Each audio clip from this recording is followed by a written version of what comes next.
मेरे बेटे को मुझसे छीनने की कीमत जरूर चुकाएंगे। क्या हम इसकी मुस्तहिक थे सल्जान अम्मा? हाँ। मलहून तुम परेशान ना हो, आयशा खातून ओरहान का ख्याल रखेंगी। इंशाल्लाह आप अपने बेटे से जल्द मिलेंगी मलहून खातून। इंशाल्लाह। अब बहेगा खून, बहुत ज्यादा बहेगा। ये आखिरी हद पार की उन्होंने। एक माँ को उसके बच्चे से जुदा कर दिया। इस गुनाह का कफारा कैसे अदा करेंगे? गलती हमारी है, उसे छोड़ना नहीं चाहिए था। ओरहान को अपने साथ लेकर आना चाहिए था। बहुत हो गया है गुल। ओरहान को भाइयों के दरमियान खूरेजी रोकने के लिए वहां छोड़ा है।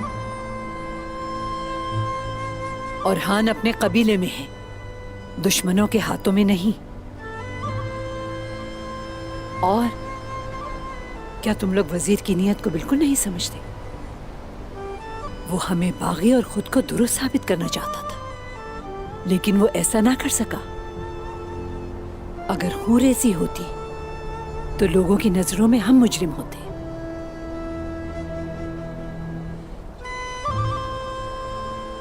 बस इसी वजह से तुमको अपनी औलाद से अलग किया गया। मुझे माफ कर दो बेटी।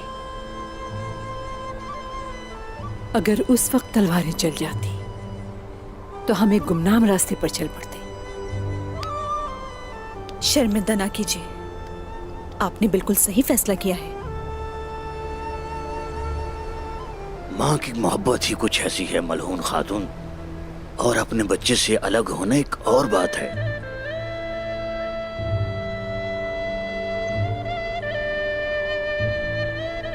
लेकिन आप एक मजबूत खातून हैं, आप वजीर की चालों में नहीं आई।